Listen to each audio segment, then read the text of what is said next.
Hey team, Oscar here. You're listening to Run Spesh, our weekly running specialty podcast brought to you by the Frontrunner Colombo. We're here to keep you informed on all the latest in our sport, our own training updates, and an in-depth look at the newest footwear entering the market. Consider this a slightly chaotic, banter-filled hour designed to keep you company during one of your runs. As New Zealand's running specialty destination, Frontrunner Colombo is here for every runner. Whether you need technical advice, nutrition tips, or a quick pep talk, our philosophy is simple. No runner left behind. Myself, Tom, Anna, and Maia appreciate you joining us and enjoy the app.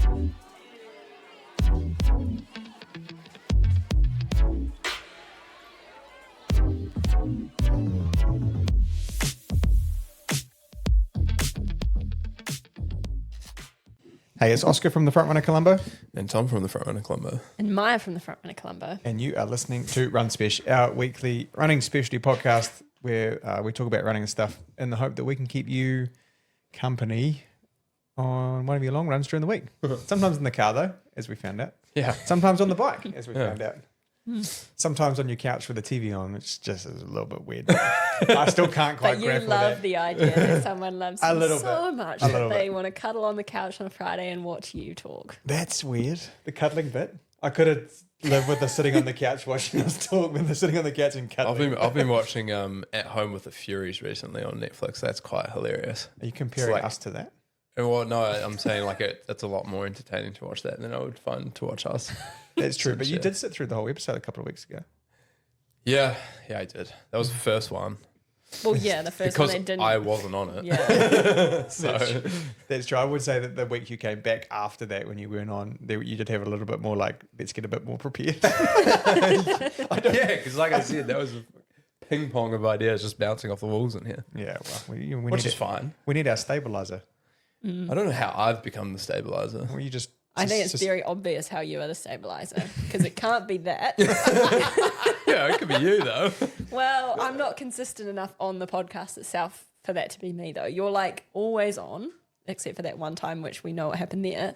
And you're not Oscar, and your voice is mostly monotone, and you actually have important shit to say sometimes. So are we calling you like suspension Tommy or like just whatever you're stabilizing? What stabilizes a car? What's that called? Suspension. Yeah, that's what I thought. I don't know. But that's like over speed bumps. No, I can't think of what I'm thinking about. The axes. Yeah, axis time. Axis time. Axle through axle. I don't know. Sounds bad. It does, eh? Tommy's out through axle. Oh. Turbo winter. Oh. Oh. Where is this going? Yeah, you want to finish that? No, we're not doing that. Anyway, this is Friday. We didn't record on Wednesday, which is our normal kind of slot, because Tom here decided that he was going to be sick. Frankly, I didn't decide. I'd prefer not to be. No. What a weenie. No. Yeah, and you finally took a sick day. We were working out that I think it's been about 3 years since you took a sick day, which must mean you're really sick. Well, it was more the fact that I know we're a bit slim on staff right now, and if I come to work in the height of the sickness, then there's a high risk that everyone else gets sick, and then it just fucking trickles down. Because Bailey was a little bit annoyed at me like a few weeks ago when I came in with a cough, and then he got a cough, and then I think Chloe had a cough as well. So I was kind of taking one for the team, but also for myself as well. And so we're off the back of an enormous week, and I guess we all played different parts in that kind of enormous week. You two were lining up, gunning to have some good runs. I think we should start with Maia because once again Tom and I were right. That clicked. I heard that. That was some bad. ASMR. Okay. We've become a chiropractic podcast. Johnny Boy! Yeah, John, if you haven't seen John, was he tendon a neck and something? Headache and tendon. Tendon or something repair. So once again, Tom and I were right, and Maia executed almost perfectly. Well, I'm flattered that you want to say that it was executed almost perfectly.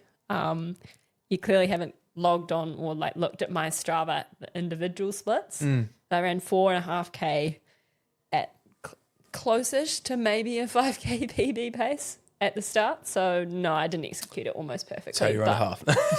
Well, yeah. You heard it here first. That's how I ran my 10K. Yeah, but Roll the there's- dice. Yeah. In a 10K, though, there's less time to really hit the wall and really fall off. So, yeah. It wasn't close to a 5K PB, but it was definitely 10K PB pace for 5K at the start of a half. So that wasn't ideal. And Louis had explicitly said, and everyone knows you're not supposed to do that, make sure that you are conservative at the start and just monitor how you feel running a conservative pace, which for me was supposed to be 3:45s in the first 5-ish K. And then if you feel like you can kick it up a gear after that and you're well settled in, then that's where you make that decision. And I did the complete inverse of that. Yeah. But it's so hard when because we started on the front in the like elite box thingamajig, which works if you're going to go and run 3-minute Ks off the front from the start and that's your plan and all good. But if you're going to be running slower than about 15 rows of people behind you, we went start. And then I was just getting passed by waves and waves and waves of mostly men who were faster than me, but not fast enough to be elite. So it was just really hard to get the pacing right because people are passing me and I felt like I was going really slow. And I was wanting to try and find a group to run with, but everyone's running too fast. So then I'm like, oh, should I go with this group? And then I look down, I'm like, fuck, no, I'm still going too fast. So try and slow down, doesn't quite work. And it took...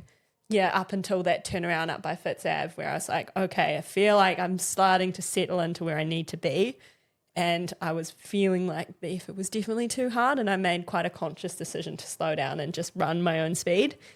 And I think if I hadn't done that, the bout of vomiting that I had with 150 metres to go would probably have happened with about 10 Ks to go and that might have been my race over. So, yeah, it was a poorly executed but well executed race, I suppose.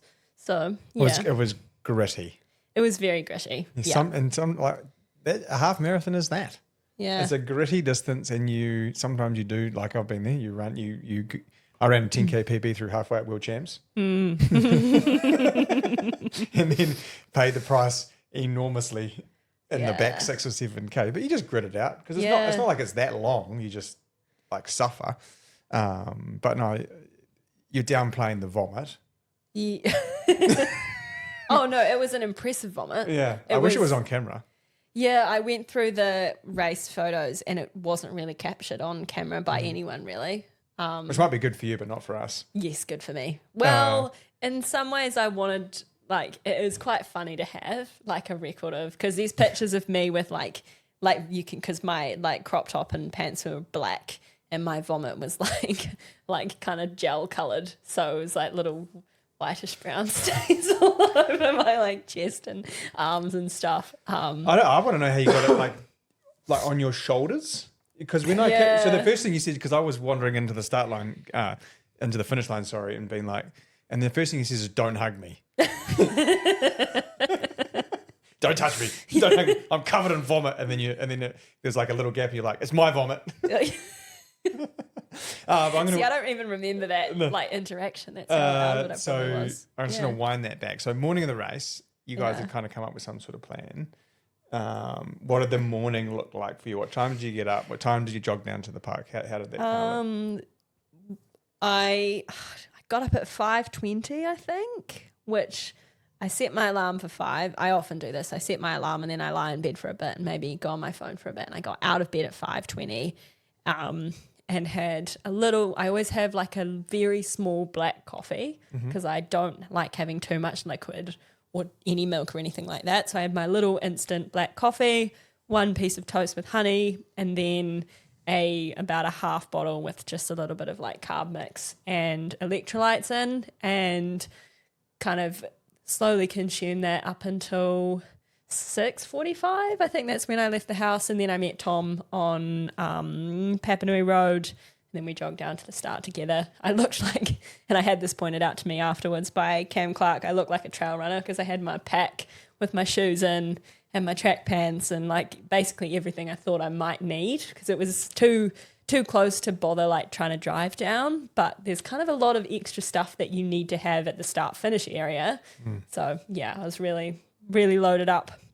But it was weird because it felt like I had heaps of time in the morning, but then all of a sudden by the time we kind of got through the people to the tent where we were dropping our stuff, was like, shit, I have to like still have to probably do some drills, which I actually didn't end up having time for, go to the toilet, change my shoes, get to the start, make sure I've got my gel, all that stuff.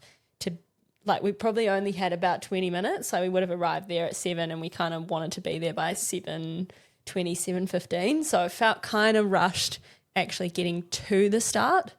But yeah, was not dissimilar to any other or the way I would execute like a workout, albeit I definitely got up earlier because when you do a workout, I don't know about you guys, but I get up at the last possible minute, throw down my toast and then out the door I go.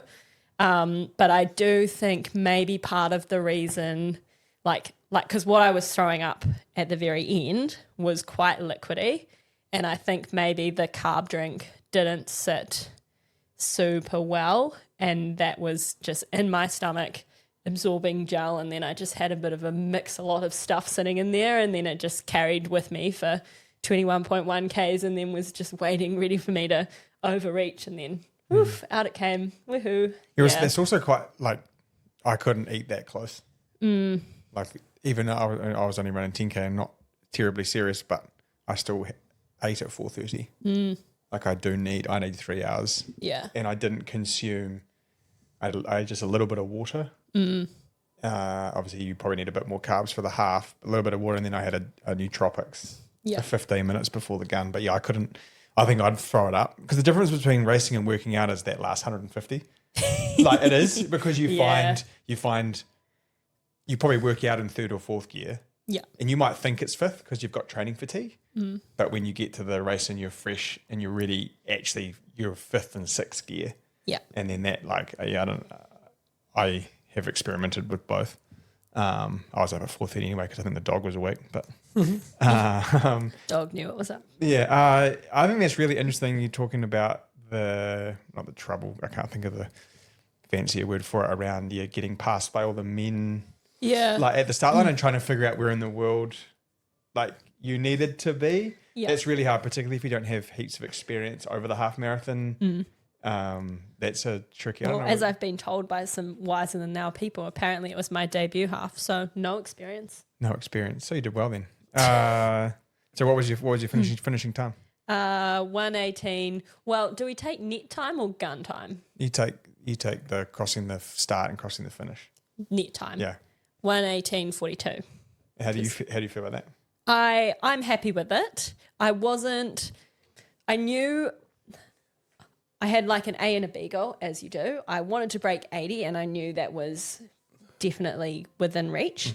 And I thought probably based on the workouts and stuff that I'd done, that if I executed to perfection, I could go under 78. So I was about halfway in between that. And obviously you kind of look back at it and you're like, oh, I could have done this, and that would have maybe given me an extra 45 seconds. But I think because it was quite humid, and I mean, I grew up in a way more humid place than this, but I really feel the humidity. So I think I was impressed with how I managed to hold things together given the humidity and how shit I was feeling with probably still 15 Ks left to run. So all in all, I think I executed that pretty well. I was very impressed with my own level of just like mental resilience, because it's a long time to be in quite a lot of pain. Like it felt like 10K pain, but twice over. And then you're trying to take, like I'm really not good at taking gels at a high intensity either. So it was a real struggle at the 2 points where I designated I was going to have my 30-ish grams of carbs of being like, okay, it's gel time. And then it would take me probably 5 minutes to slowly like sip away at it and get it down. And I could have easily, like I did in Queenstown, just carried it and gone, oh, nah, that's going to make me vomit. I'm just not going to bother.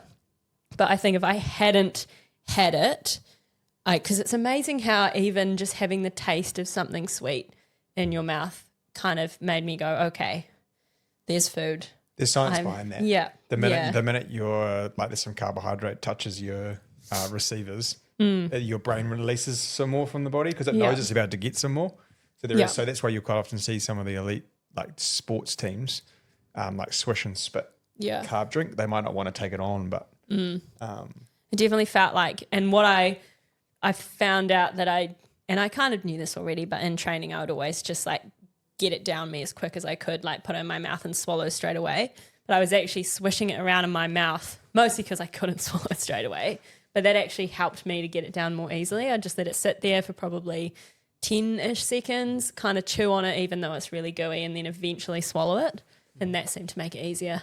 But yeah, I'd kind of have like head gel, that's good. And then it would make me feel a little bit ill for probably 5 minutes after, and then I'd get my actual, I think, energy thing. Makes sense. But yeah, a long way to be in pain. It's going to take me probably until maybe Queenstown at the end of the year, if not later, to decide I want to do that again, because that wasn't really fun. Like, it was fun in the sense that there were so many people around. It's so fun running with like heaps and heaps of other people, and you kind of get to. There was one marathon girl who was running with me because she was crazy quick, and I ended up running in a. She was the girl that got second in the marathon, and was running with her and a couple of other guys for most of the second lap. And she just started like trying to chat to me, and I was like, "This is really nice," and like I want to make friends, but at the same time, bro, like I'm running a half marathon, and this is my half marathon PB pace, and I'm kind of on the limit right now, and I'm in my second lap. So if you could just kindly like not require any words from me, that would be great. It's like, oh, I'm from the mountain, and now I live in Australia, blah, blah. And what about you? Are you from here? I was like, dude, shut up. That's an enormous flex. That is a huge flex. Oh, fuck it right there. That's how I felt when Toby ran away from me at 4.5K. Yeah. It's like, that's an ego check.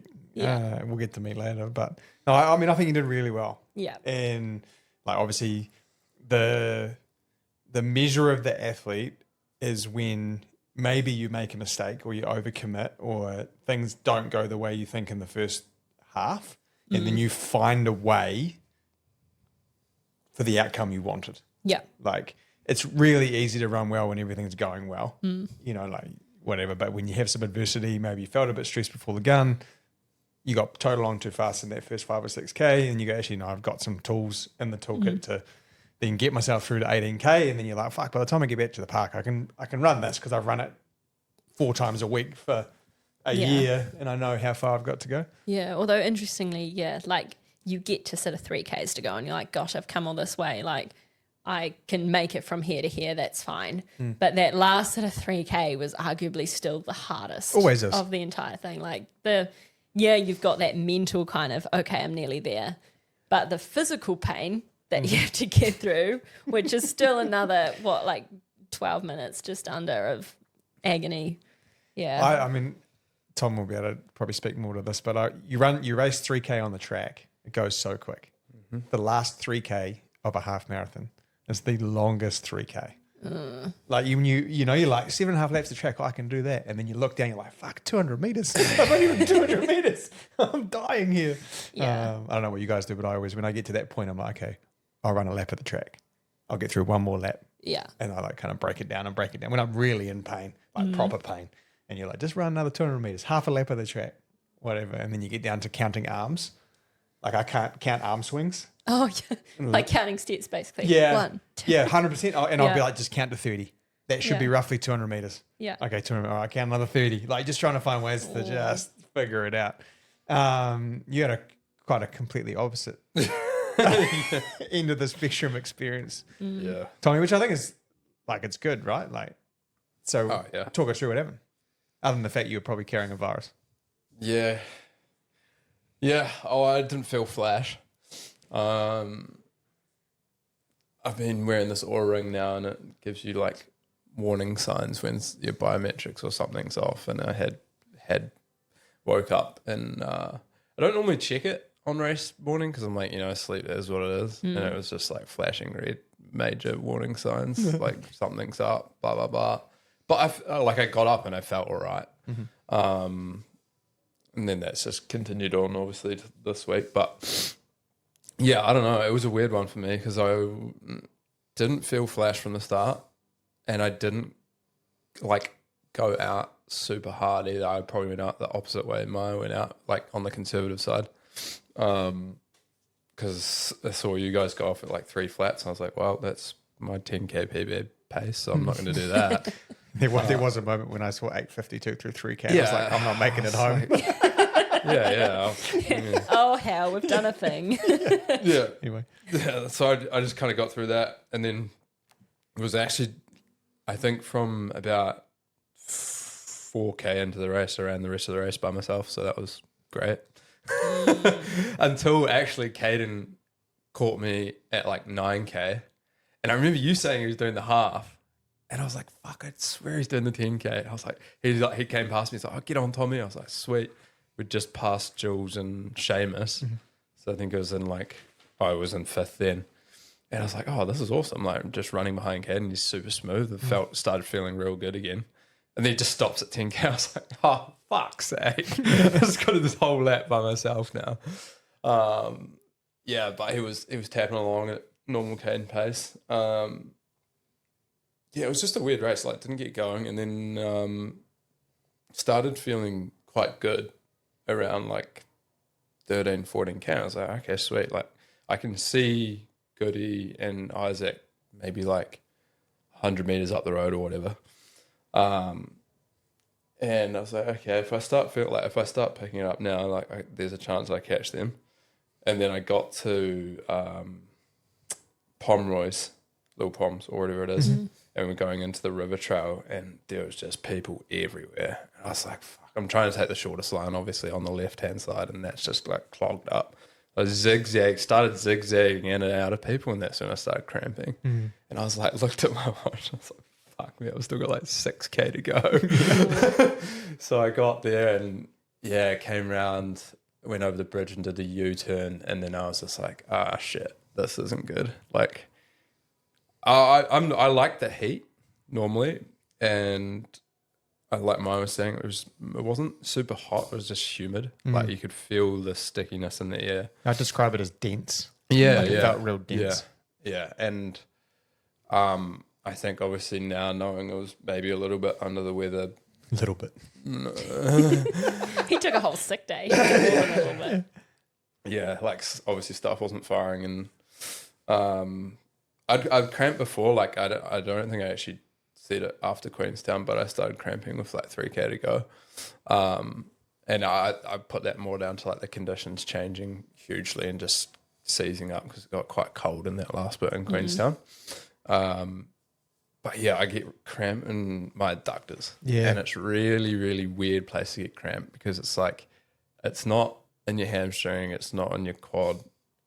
Like sometimes when I get cramp, I find if I get in the quad and you just whack it a little bit, it just goes away. But every time and this is the most frustrating bit is because I was feeling good. Mm-hmm. I was like, oh shit, like I feel really comfortable right now. And every time I tried to like pick it up slightly and get up on the toes and open up the stride a bit, it would just grab. I'm like, oh fuck, oh fuck. So I think I ran past like 3 people. Like, of course, I'm not going to have cramp spray with them, like mussing and stuff. You got any cramp spray, bro? Nah. He's like, fuck, I felt real bad. I was like, no, don't feel bad. Like, it's my own fault. I should have bought something with me. Then I ran past the guy's brother as well, and he's like the same thing. Then I ran past JC, and apparently JC actually had something on him and tried to find me, but I'd already gone past again.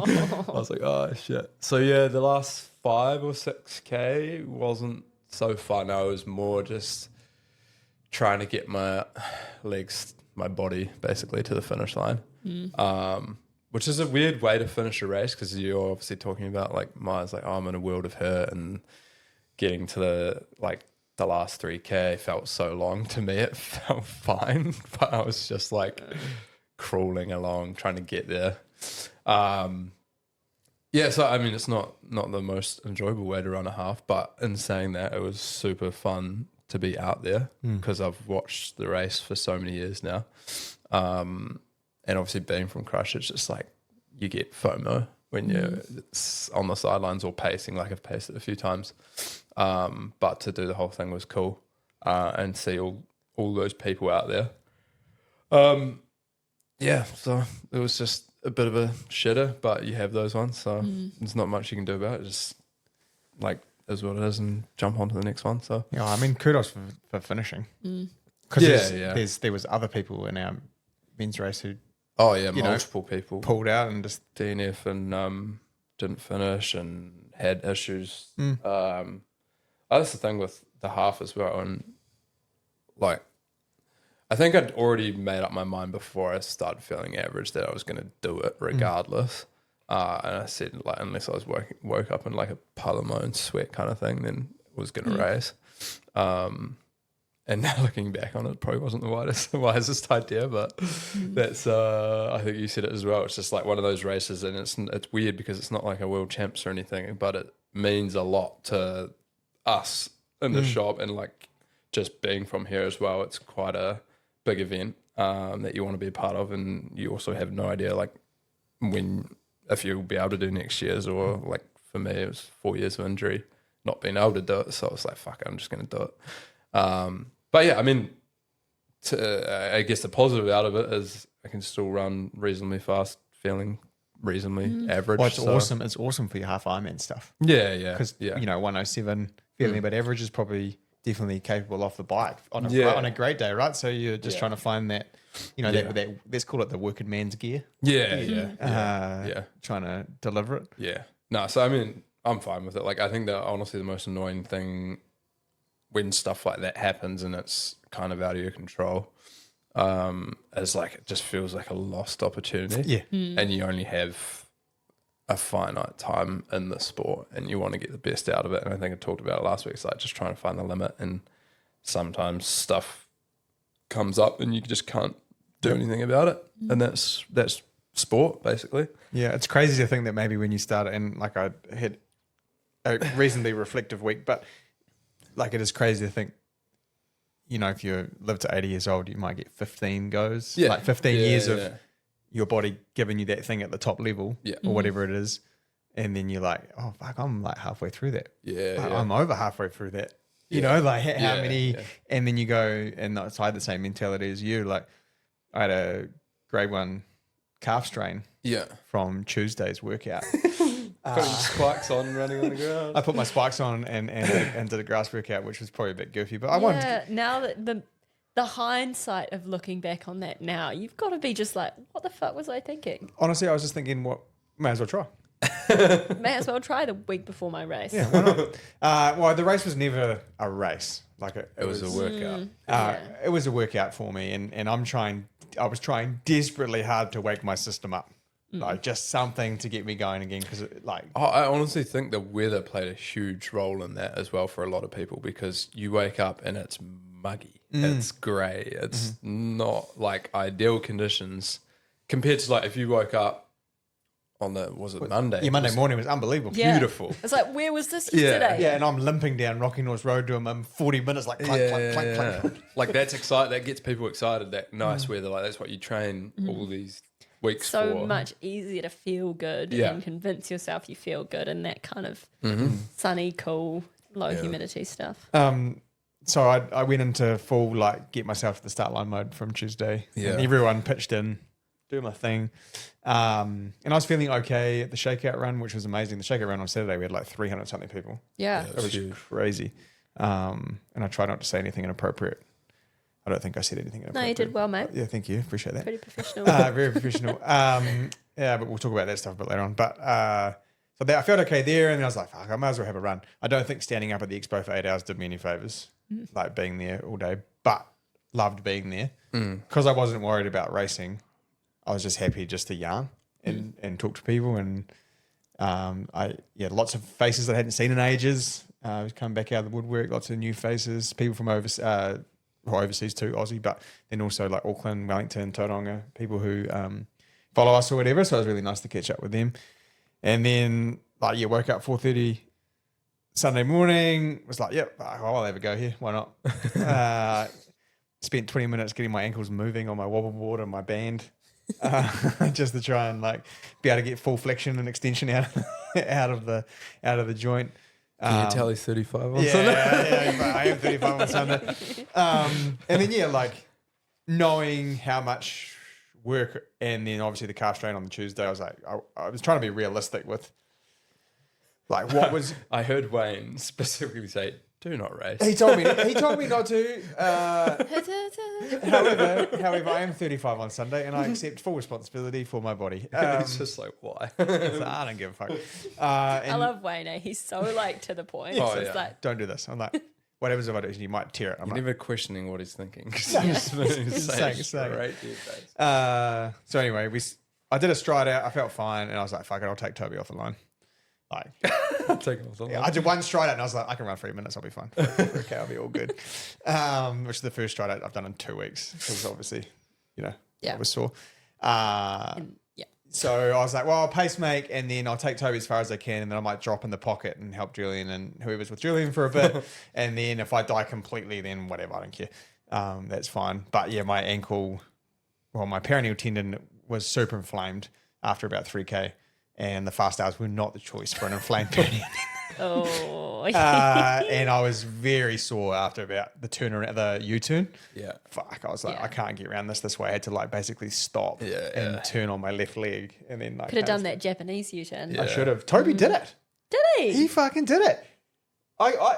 He did. And I know he listens and bro, my God, doing that at 3 minute case is really impressive. That is such an alpha thing to do. I was like there's lots of things going through my mind. One is I'm just obviously coming back from this marathon. I've got no top end at all. And having someone running twice as far running away from me was really hard on my ego.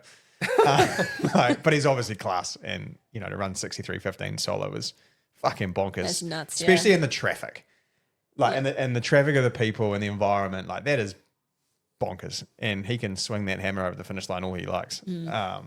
He said he came to the shop on Monday and he said he didn't have much traffic because he had the lead bike. He had the lead bike, yeah. Really good job of clearing the path. So he was more concerned about us behind him that was running through everything. That's the hard part about the course riders. Yeah, it's when if you don't have someone helping you. But it's still the mental, you're still trusting like hell that those bikes are getting people out of the way for you. So there's just a small part of you who's not concentrating fully on what you're doing. You're still like that little bit distracted. So yeah, by the time I got back to the park, I was limping pretty visibly and the camera didn't help. Turns out it take a couple of days of anti-inflammatories and get some osteopath, acupuncture, physiotherapy and manual therapy all inside of 72 hours, you're fine. Yep. Just boom. Therapy maxing. I was just 72 hours. Yeah. Yeah. Did you have like mental therapy as well? No, that's next week. I'm booked it next week. Oh, good. I just wanted to make sure it was in the pipeline. Yeah, I'm booked it next Friday. I'm booked it next Friday. We got so much stuff to work through. So I would say love just being a part of it at every level, like having a run, sponsorship, expo beforehand, and then obviously on the Sunday night we all got together at the Ilex Cafe and I guess celebrate is not the right word, but it could be. Celebrate is a word we could use. Launched. Was a part of, presented the new On Cloud Monster 3 LS Hyper Light Spray. I think it's On Light Spray Cloud Monster Hyper 3. No. Or something like that. On Cloud Monster 3 Hyper LS. You guys Light Spray. It's LS. Light Spray LS. I read Light Spray. I'll have to look up on the website. Can you fact check? I'm going to fact check us right now. Maia's probably right. Yeah, she normally is. 99 times. 99 times out of 100. Maia is correct. Did you enjoy it more having a year where the race wasn't the main thing for you? Yeah, it was really hard not competing. Like people can, there's a bit of a dick comment because I still won the 10K, but like it was hard not being in the mixer because just I'm super competitive. Thank you. I'm right. Okay. Oh, well, I guess it's On Light Spray Cloud Monster 3 Hyper. Wow. What a mouthful. Yeah. That is a honestly, mouthful. It's more of a mouthful than Maia's gel. Could have. That was bad. Okay. To answer your question, yes, it was much more enjoyable just being and doing, and I have to get more comfortable with that as I can get a little bit older and I can't do everything all the time to the best of my ability. And so just taking that time to actually just reflect on doing other stuff and being there in other capacities, which was cool. And then still getting to kind of be at the finish line. There was lots of good things warming down. So there's some good stories that you guys, I don't think I've told you guys this. I might have talked to Tom about it, but I'm warming down. I jog back to Carlton Corner, help the half guys get through, like the kind of second, third, fourth, fifth. What? No, keep talking. I think I might know where this is going. Yeah. But keep going. And then to help that, then start jogging along the thing. And then there's like this guy who's obviously had a vomit and he's quite disorientated and he's been quite abusive towards one of the volunteers. Oh. And so I like kind of step in. I was like, hey, bro, what's your name, man? He said whatever his name was. I won't disclose that. I was like, hey, why don't we have a seat on the seat over here and we'll just wait till the ambo gets, whatever. He's like, oh, okay, man. He's like kind of all over the show. He's obviously dehydrated as hell and just no good. So I kind of sit him on the seat, can kind of see the ambulance coming. So I was like, you just sit here, bro. Someone will be there in a second, give you a hand. And then I kind of jog another 300 meters along towards Girls High. And then some guy's on the ground with cramp in his hamstring. Oh, no. So I'm like, I've got this guy's leg up. I'm stretching his leg. I'm like, bro, just relax. It's big, deep breaths. And he's like, bro, there's so fucking much. I was like, I got you. And I'm like stretching this guy's thing out. Yeah. Someone from a run club runs past with some cramp fix spray. And so they're like bent over spraying their shit in this guy's mouth while I'm stretching him. And it's like, do you want the ambulance, man? It's like, no, I got this. I got 2K to go. I'll get there. And so I'd like stretch him out, help them back up, lifted him back up. And he like keeps on jogging along to the corner. And then there was like someone had slipped over on the path around Girls High in the wet. So I helped him get up. And I was like, carnage. Well, it was carnage. That was one thing. But just at a grassroots level, to be able to, like, I know it's only 3 people, but like to be in the capacities to actually just be like, oh, I can lend a hand.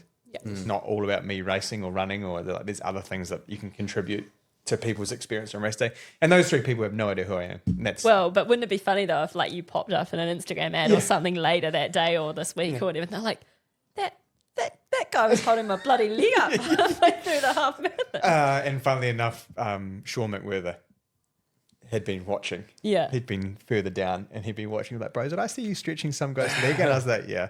That's coming. It's like, bro, that is crazy. Like, there's no one else stopping to do that.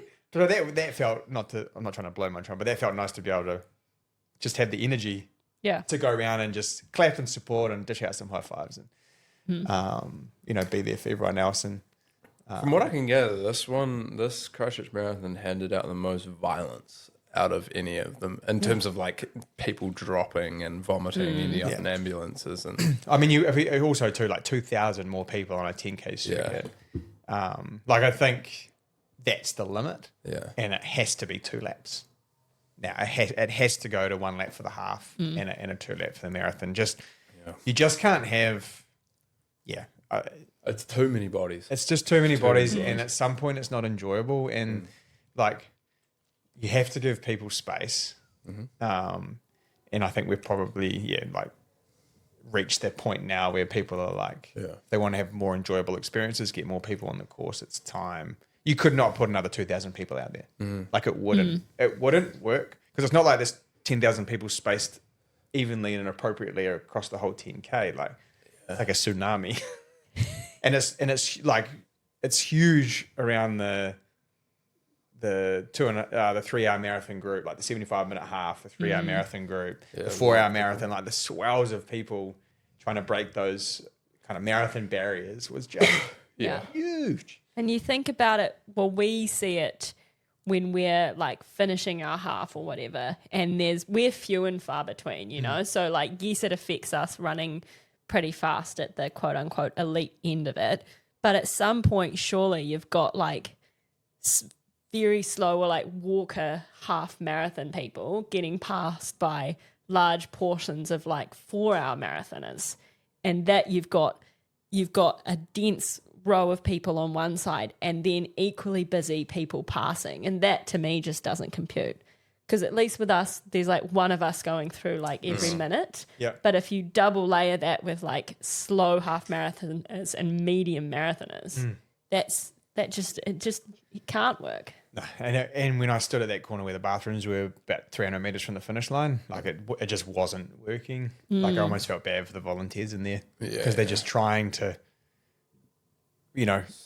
I think faster people don't want to bump into slower people. Slower people don't want to be bumped into, but everyone should have a really enjoyable last 500 meters experience, because for some people, and heaps of people, getting up at 6:30 in the morning and running 10 kilometers is a really fucking big deal. And so they should sure as shit get to enjoy that experience or achievement because they might have not been able to run 2K 8 months ago, and you go, that's just as impressive as someone running their first half marathon. Or and like when you have that clog up, it takes a little bit away of the gloss for everyone's like really enjoying that last 400 or 500 meters. Yeah.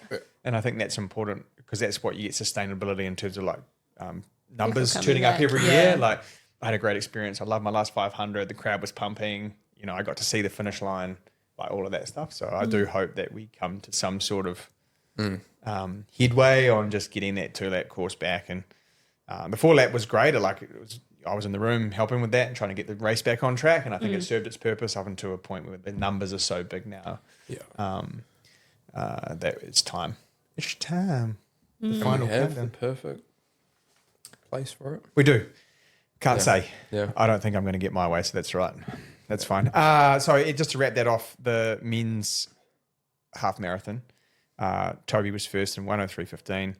Dryden and then Isaac Murphy round out the national championships for New Zealand, which was nationals. Laura Nagel, 1:13. Yeah, That's so good. it's not her debut, but it's probably the first one she's really given a good crack. And yeah, Tom and I talked to her about a year ago. So if you haven't listened to that episode, that's a great episode. I'm just stoked for her to. She looks so relaxed as well. I don't know if she was relaxed, but when she came through when I was about 400 to go, she looked really strong. So she obviously executed really well in terms of like her game plan and being within herself or whatever. I think she'd thought maybe she would have had another gear with like 7 or 8 Ks to go and felt like she didn't, but then just held steady the whole way. And having Will and Con pacing her as well, I think, because she was 10 seconds ahead of that Bara Stablova girl because she was off the front of them for most of the way, and they were like, who the heck is this girl? Because Laura was the out-and-out favourite, and we all kind of knew that, and no one really expected anyone else to be near her. So to have another girl in front for, like, I don't know, 19 or 20 of the 21 Ks was really unexpected for them. But she obviously just didn't panic, stuck to her plan, and then they would have rolled through them with not very far to go, and then there was only 10 seconds between them. But yeah, and I think Alia was with Laura and those boys pacing for probably the first lap-ish before she kind of dropped back, but she didn't drop off a huge amount either. Big PB for her, 1:14:38, which is kind of mind-blowing. And then daylight, and then there was me. So in your debut half marathon, you get a bronze medal at national champs? Well, technically it's a silver, but that's only because There's no technicalities. Well, no, because Alia's a New Zealander, but she wasn't quote-unquote registered. She's not with an Athletics New Zealand club. You got to be in it to win it, baby. Yeah, but it feels a bit disingenuous to be like, that's I fair was like 4th but 2nd. The good news is when you're 60, you won't remember. You just be like, I was 2nd at national champs in 2026. Yeah, I'll just have like a silver medal sitting in there. I'll be like, what's this from? Yeah. And then the marathon, obviously Becky debuted phenomenal. Like, She's an absolute Phenomenal. engine, eh? yeah. And she was like smiley, Yeah. like happy, waving. Yeah, I like, spoke to her at the start. I was like, oh, like, how you feeling? Kind of what's the plan? She's like, oh, I think I'm feeling good. Just see how I go. Blah, blah, blah. Just so, like, relaxed. And then gun goes and she's away. And she just held on the whole time. Yeah.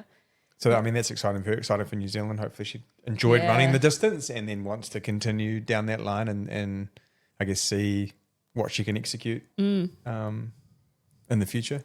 Yeah. Yeah, shit, yeah. With a, like, faster course and less people to, like, sift through and maybe a proper group around her. Because I think she was largely with people, but in that kind of last 2 laps, I think she was a bit more having to set the pace herself, whereas the girl in second had 2 guys with her that were kind of sitting on the front and properly pacing her. So that was good for, yeah. And we had a Japanese man come out and run 2:24. So he did really well in the humidity too, because it looked like it was a pretty brutal day. After chatting with Finn at our tent at the Expo site afterwards, he was looking a little bit grim. A little bit of cramp going on, a bit of salt work. Yeah. Huge run from Finny Boy. Massive run from him, 2:26. 28-minute PB. Yeah, or it's something. huge. It's huge. Crazy. And to get second to is unreal. Yeah. So Yeah, that's a great result for him, having only really come into running not that long ago, like properly. To run that sub 2:30 is really good. And then we had Galloway and Blair and Oristis kind of round out that top five. So good runs from everyone. Speaking of good runs, Gout. Yeah. What the fuck happened there?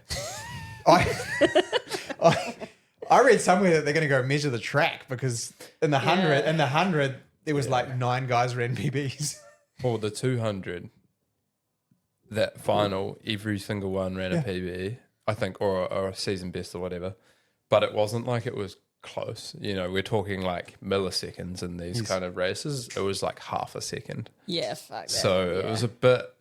And this is controversial because there's an American dude who's just like always down Athletics New Zealand and Oz's neck, and unfortunately I kind of sit with him on the fence with this one because it's just you don't like.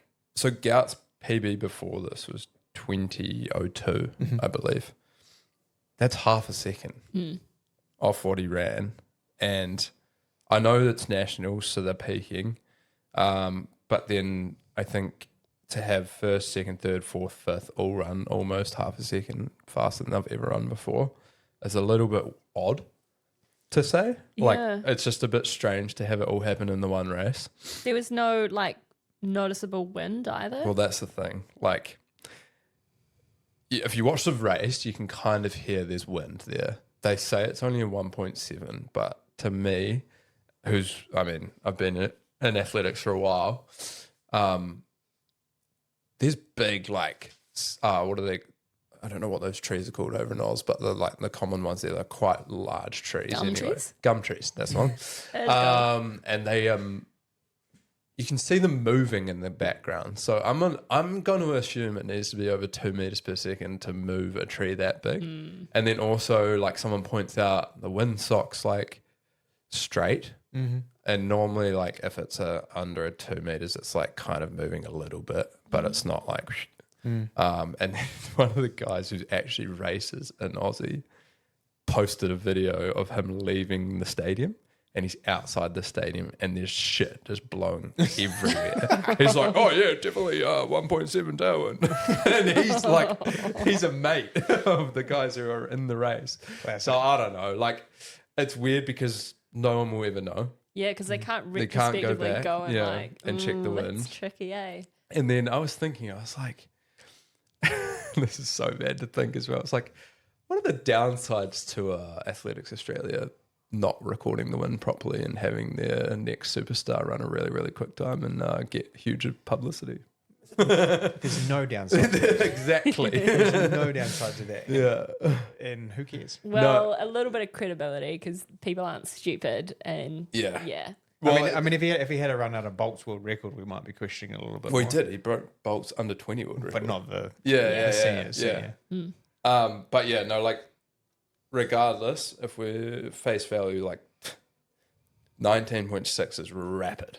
Yeah. And that is a time that needs to be respected. So it will be cool to see if he can. Well, yeah, whatever he does next is gonna the spotlight's gonna be on for that. Holy. This is where it will get tricky, because if he runs another, say, 20.0 and the wind's 5 point whatever, which is more wind than what he had, then you're going to have to question it, because that just doesn't add up. But yeah, it was more the jumps from everyone in the field that made it a little bit. Like, Gout's obviously a phenomenal talent, and is undoubtedly one of the best sprinters in the world. But yeah, it was more the fact the whole field jumped so far ahead of where they are normally running. But let's move on from that, because Cam Myers put on an absolute clinic. Fuck, did he what? Shit, he looks smooth. Maya Flint's brother's twin. Oh yeah. Have you seen Maya's brother? No. Marshall looks exactly like him. I genuinely thought it was. Angles, yeah. Yeah. I'll show you after. Yeah, it's uncanny. I genuinely thought it was. Can't run 3:29 for 1,500 meters. Marshall ran his. He's in the army, and he ran his 2.4 kilometer test slower than I ran my half marathon. I validated distracted by that. So much for just catching strays. But yeah. I mean, the 1500 was impressive, Oh, but yeah. the 5K to come back after running the 1500, Yeah. and to like their last 600 in the 5K was Yeah. fucking something special. I mean, 3:29 has got to be one of the fastest ever, one, solo efforts, and two, national champs. Like, there's a lot on the line at those nationals, and to go out and lead it from the get-go and ramp it up the way he did was crazy impressive. And then, to come back and do the double in the 5K and still run like 13:10 or whatever it was ridiculous. And then, Lockie Kennedy sub 10 in the 100 in the heats, actually, 9.96. And then Peter Bowl, 5-time national champ over the 800. That's pretty impressive too. When I was in Tokyo at the World Champs, we were sitting behind the Aussie boys. Yeah. Shit, they love him. Yeah, they do. He is a fan favorite. Yeah. They would, as soon as he come out the tunnel to line up for was it the semi-final we made it to? Maybe quarterfinal, semi-final? Yeah. They were going Crazy for him. mental for him. Like, it was just He is one of the dudes, man. He's so good. so well respected there. And he's a character too. So that was cool to see him winning another national champs. And then drama of the weekend had to be the women's 1500. Drama of the weekend. You hit it here first. Cutting news. Tom Hoover. Well, 1500 meters in the final. so you have Jess Hull, like world leader, blah, blah, blah. Doesn't really need much introduction. Hollingsworth, the up-and-coming junior athlete who's always there or thereabouts. Who am I missing? There was more people in the Sarah Billings. Lots of sub-4 1500 women in that race. And it comes down to the last 100 meters and gets messy real quick. And I still don't know. So basically what happened is Hollingsworth ended up crossing the line first. She was DQ'd because Jess Hull came into the home straight first, moved slightly wide, which is allowed. Like, you're allowed to run on the outside of the lane or wherever you choose the line to the finish. But I believe in the ruling where you end up off the bend is the line you have to hold. And if you try to deviate from that line and impede someone else or whatever, then it's a DQ or something like that. And it's really hard to tell from the footage that we have on YouTube and whatnot of the race, but it did look like she swung a little wide onto outside of lane 1, what you would naturally do to make other people run wider to come around you. Didn't know Claudia, was on the inside of her, and it looked like there was a gap there. Like, you're racing, you're obviously making split decisions really quickly on the fly. The gap slowly starts to close. Whether Jess closed it or not is kind of the question. And then Claudia obviously decided not to go for the inside line, back off a little bit, try to go wide, clips Jess's feet from behind. Jess goes down about, 60 meters from the finish. Ends up on the deck. Claudia keeps her feet, sprints away and wins the race. So it's a tricky one. So she got DQ'd for impeding Jess, and then she was reinstated actually as the winner of the race. I'm not sure. I haven't heard much from Jess and whatnot and talk about it. There was a few upset people, obviously, and I think from the snippet of Jess talking, like, she's pretty, as you would be, because you're in front of a camera and you don't want to say anything questionable. You know, like, that's racing. It is what it is. Yeah. Everyone's moving so quickly, and inevitably in a sprint like that, stuff can go wrong. But whether that's actually what she's saying to coaches and stuff. Yeah. I mean, there'd be an element of frustration, but Yeah, 100%. like you said, at the end of the day, it's racing. I don't think you don't go with the intent to trip someone.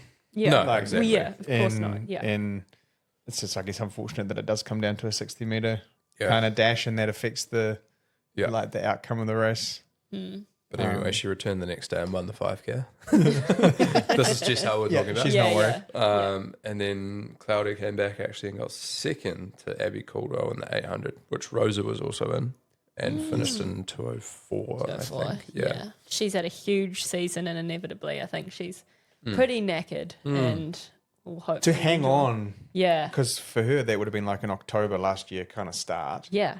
So yeah, just to have the honestly, just not even the physical, but the mental want to run that hard into late April after what is essentially 6 or 7 months is really impressive. Keeping recycling the routine of Yeah. it's race week and I've got to do these, and then I'm going to do a 1 or 2 weeks of training and then back to run it. Just like the ups and downs of doing that level of intensity with no kind of rhythm to your training for that long is crazy, and hugely impressive. Super impressive.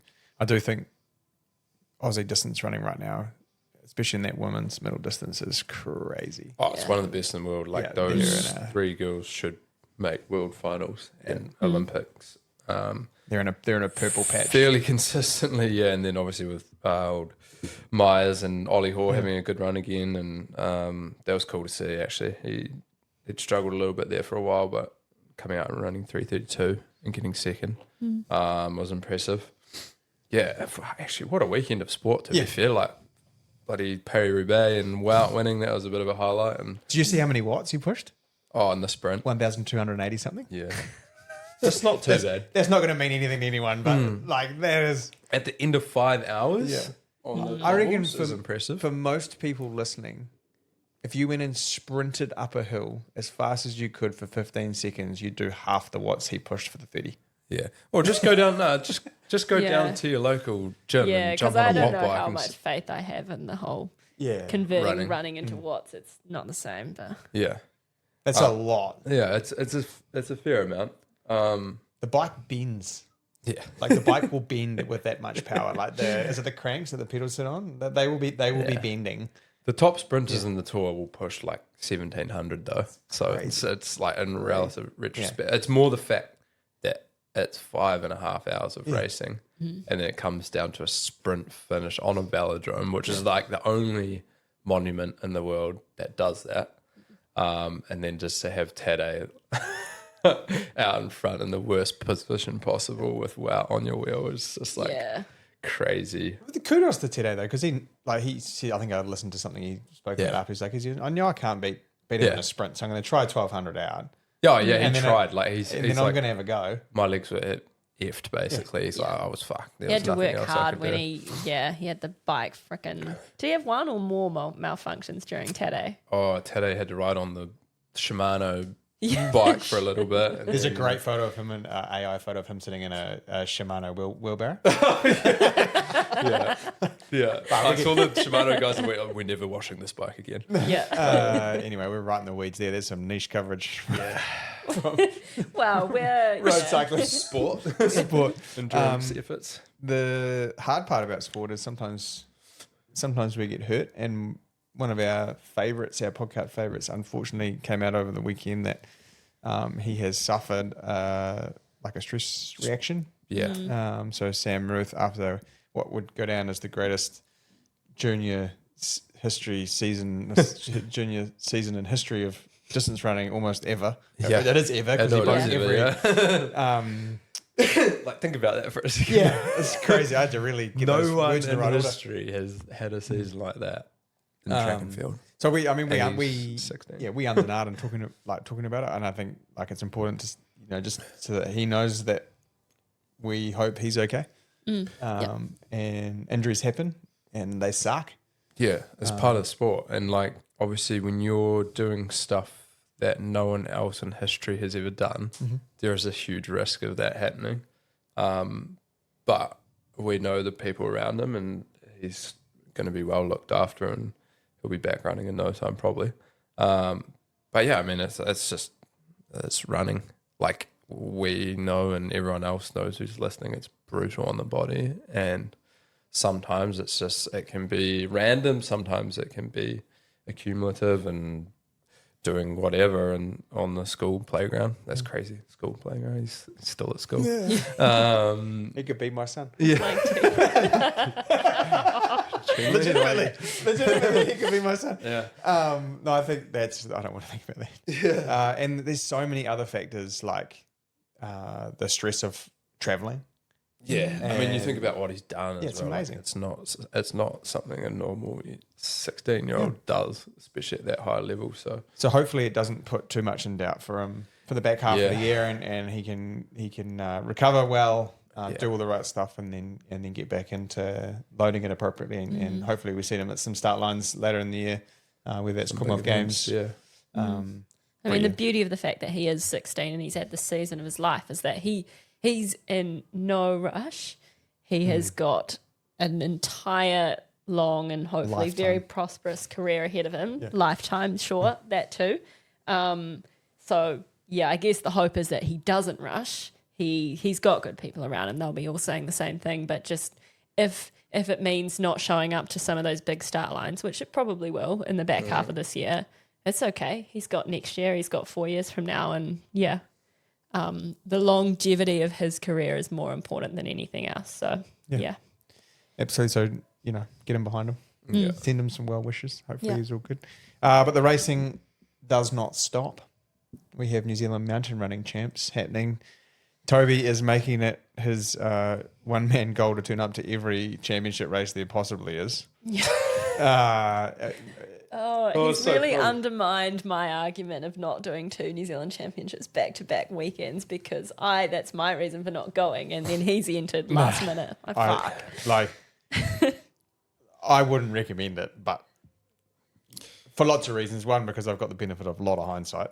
The best days are behind me, but I just love the fact that he's so competitive that he wants to go and have a go. You know, it's all well and good to be like, is my body okay? Am I going to jog half an hour a day? Maybe do some straight outs on Friday and have a race. Fine, that's fine. But just the mental fortitude to go, I'm going to get myself up. Because with Speakman, Jackson and Swales making up maybe the top 4, they're good athletes. They're great athletes. So it's not like it's going to be a walk. It's not like it's a walk in the park.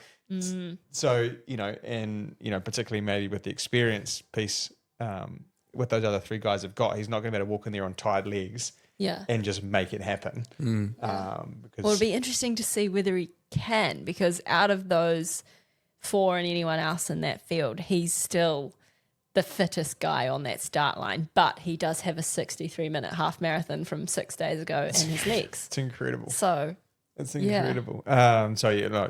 Amazing. Do you want to talk us through the women's field? Yeah, the women's will be interesting because I got a noticeably absent mention by Rain on the Athletics New Zealand preview, which I thought was nice of her. So Andrea Pete's she's run multiple world championships for mountain running and is in Wellington local. So she has got a lot of experience behind her. She's also a doctor, so she works crazy nights, and how her training's been going, I have no idea. But she'd be a good bet for the podium. Sabrina Edwards had a baby last year, so is kind of coming back, but she's also multiple-time New Zealand champion, so definitely one to watch, and I'm interested on a personal level because she's my friend to see how she goes.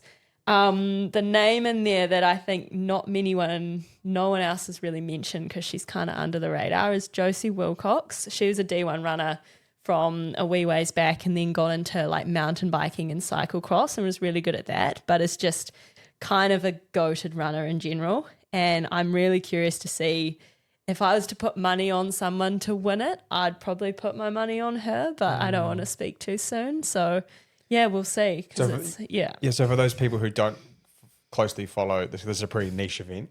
New Zealand Mountain Champs is pretty niche.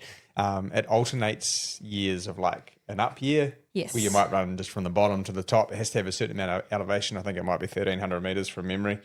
Roughly, it takes about an hour, 65 minutes for the fastest guys, and then maybe 75. It's kind of half marathon type length in terms of slightly roughly faster, maybe. And then they have an up and down year where you'd maybe have multiple smaller ups and downs or a big up and a big down. Yeah. And they kind of alternate those, I guess, to give different types of trail athletes an opportunity, and also courses as well. I think as well to give, Because if you had them both in 1 year, then it's kind of cramming things together. And also a lot of us want to do both at World Champs, so it gives us the opportunity to qualify in separate years for those events rather than having to do them all in one 12-month period. So this year is in Wellington. Yes. Yeah. Yeah. I'm very gutted that things have panned out like this, because it's a really cool course. Like, I don't know or for those who have been to Wellington, the Mount Coco and the Skyline Trail along there, it kind of comes up from like Kandala ways up to Mount Coco and then does a bit of a circuit along the Skyline around what's called the Crow's Nest and then goes back down. And it's very, very, very cool urban trail, like proper trail, really cool views out to like the south coast and then all the way down into the city as well, and properly technical sections, and it'll be definitely hilly and challenging as well, and it's my old stomping ground, so I'm sad to not be there. And honestly, do you think you could line up this weekend? I don't know, because if you'd asked me this yesterday... Based off your Strava post like a day ago, no. Yeah, well, that's exactly what I was going to say. Like, it's so interesting because I've done 2 easy runs this week and both of them felt really good and fine. Like, I wasn't sore and felt like I was jogging my usual easy pace with ease. And then I did a sort of easy-ish workout yesterday, 25 minutes at about 4-minute Ks, and my heart rate just didn't want to go there. It was like trying to get it to kind of like 170 and above. It was so laggy and it just didn't want to go there. So that was kind of my confirmation. I mean, I've had a few more days now, so maybe it'd come round, but nah, it's a big risk, and I think I would have probably felt like shit. And then even though on the one hand it's like, well, if I'd given it a crack, then maybe, then I'd just like not care if I didn't do that well. I still would care because I'm still competitive, and others would probably still expect me to run like I always run at these things, and I'd rather not show up and disappoint myself. And the other thing you don't know is how your tendons have responded to the weekend yet either. Yeah. Because that's like a 6-day turnaround. Like, you won't know. I mean, I think the good thing about doing a flat half marathon and then a very hilly 12K is that it's quite different loading. So in that sense, I think it would be kind of okay. But yeah, it's that kind of aerobic system piece that is kind of what surprised me and kept me behaving myself for 2 weeks after Queenstown. And I think it's the same story here, which makes sense. Like, yeah. It's good. It's good. So, like, if I was going to wrap up the last week, I would just say awesome. Like, I had a great 7 days. I think, if I'm being completely honest, like the back half of last year and the first 2 months of this year were really difficult for lots of different reasons. Some people are privy to that, some people are not. And that to be down there, you know, for the week and see how us as a team executed our roles and responsibilities, and then how the three of us turned up on the start line, and then how everyone kind of responded after the race, and then being with everyone on Sunday, it is a great confirmation of why we do what we do and I do what I do. I think I left Sunday evening being like, you know, I can see why we continue to turn up for the community and do all the fun stuff that we do. Yeah. And I appreciated those like messages and people come in and the things that people were saying. So yeah, it's really cool. It was nice to be able to step back in that week and be like, we built something pretty cool, and the community appreciates it. We turn up for the community because the community turns up for us. That's it. Speedgoat 7 from Hoka. Tom's face right now. If you're not watching on YouTube, Tom just saw boobs for the first time. Oh, no. That's a different look. You're getting a different look there. No. Okay, so I'm going to just come out straight and just say Speedgoat 6 was not the best Speedgoat they've made. Yeah, it was very divisive. Yeah. Like, some people still loved it, but I think Speedgoat 5 lovers didn't really. Yeah, I've asked AI, it's giving me some, so yeah. So Speedgoat 7, we're a little bit late into the launch globally, but it has arrived now. They have gone back to that same midsole composition of 5, so it's going to be what I'm going to say more comfortable. My honest opinion of 6 was it was really firm. I understand why they thought it was a good idea to make it firm for that kind of stability piece, but it ended up being quite hard. And the response from a Hoka wearer who was used to this kind of soft, spongy, kind of compliant midsole material was that the 6 might not have quite been good enough. 6 just feels rock hard. Yeah. Like, Okay, Tommy's just going to go straight in. That's fine. I was trying to be polite. it does. It Like does. the 6 just it doesn't have any soft like feel at all to it. Anywhere. No. No, but when And that's not. I'm not saying that's a bad thing. Like some people like that feeling. yeah, and that's where it was divisive because some Yeah. people did love that feeling of having something uber firm and stable kind of beneath and around them with that slight 4-foot rocker as well, where it just felt very controlled and very secure. Yeah. Whereas this is back towards, I guess, in all honesty, I don't really remember 5, but heading sort of back that way or more slightly encroaching on Challenger and kind of, Yep. So they continue with a full Vibram outsole that's cut into cute little love hearts. Tom was really impressed by these cute little love hearts. Maintains his Vibram mega grip. It should be a little more like spades on the cards and love hearts. I don't know. Just the heel thing. Yeah, someone on their design team has too much time and they need to put their energy into something. The shoe could have been The shoe could have. Whoa. The shoe could have been $310 rather than $320. That's New Zealand dollars before someone in America flamethrowers me. I'll say this first. They fit short. Really short. So the couple that we've had go out for customers now, the couple that we've tried on ourselves, the men's ones in particular. I don't know how you. Yeah, well, I fit an 8.5, and I'm usually an 8.5, except in a Hoka. So I'd say, would you normally be an 8 in a Hoka? yeah, like my mark was an 8 type thing. Yeah. My normal 8.5 was way too small. The 9 was marginal. The pair I sold a gentleman before we came up to record this was he went a whole size bigger. Yeah, well, I'm normally a 10 and my toe is right at the end. And I'm not sure if that's because the shape's changed as well. Like it feels to me they've cut the big toe off and just made it really It's quite shallow in the toe shallow and box. straight. Yeah. So the shape is different as well, not just the length. But yeah, I would 100% go a half size, if not a full. You made the comment, Tom, about this kind of canvas upper material, particularly in through like the front of the midfoot and into the forefoot. It is quite rigid and doesn't move as well. The upside to it is it should be pretty much indestructible. The downside to that is you may feel it fold back onto the foot. Yeah. I would just make sure that you had a sock that had some padding to try and mitigate the feel of it biting back. It may be that when this material just gets a little bit of wear and use into it and some flexibility that it does start moving in the right places. I love the overlay through the midfoot. That's going to give you great midfoot stability and around the arch. That's going to be great. Maintains on my lateral side just to give you stability on those kind of cambered trail surfaces.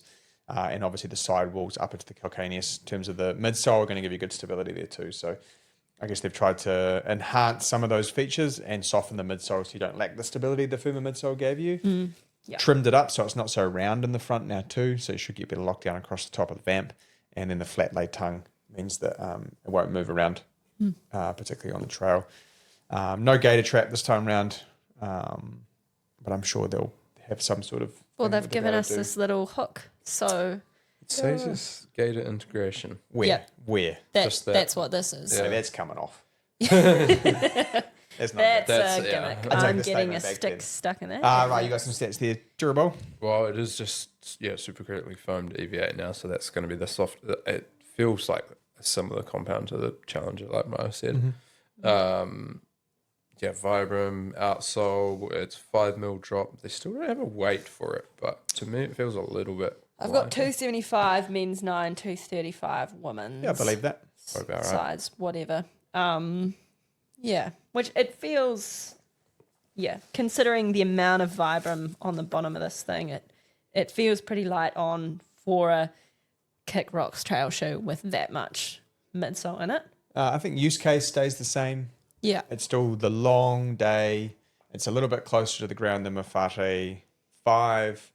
It's probably a little bit more flexible in the forefoot. It's going to be okay for a little bit of technical stuff. It's going to be okay in the mud. It's going to be okay on the wet rocks because of the mega grip outsole, and they're not too deep. There's good coverage. It's going to be enough cushioning to take you through 4, 8, 12 hours, whatever. So that stuff doesn't change. I think it probably leans more into that than Speedgoat 6. It's going to come in 2 widths for both men and women. So the B and D width for women and the D and 2E for men. Retailing for $320. So yeah, like it's try it on. Yeah, It's gonna be a different feel and different fit to what you're used to. If you really enjoyed the 6, it might not. If you can't get into the shop to try it, and you have to buy online, I'd go half bigger. Anyway, just regardless. Sometimes though, it can just be first drop and factory, so it's hard to. We have to wait until we get that secondary color to see if it's just a color that's a bit short. Sometimes they fix it with a mid-run, like a mid-season run, and they fix that. But for now, shallow toe box, short fitting, go half a size bigger. Width is true. I think the standard is a standard, and the wide definitely feels wide. Not as baggy as a Clifton. But yeah, let's hope Speedgoat is back. Everything you liked about the previous 6 Speedgoats, and a few less things that you didn't like about Speedgoat 6. There you go. It's not very often we highlight a trail shoe though, so it must be. It must be impressive all right. hearing you talk about a trail shoe like you would ever wear this. Oh, settle down. Settle. I've sold more Speedgoats than you've had hot dinners.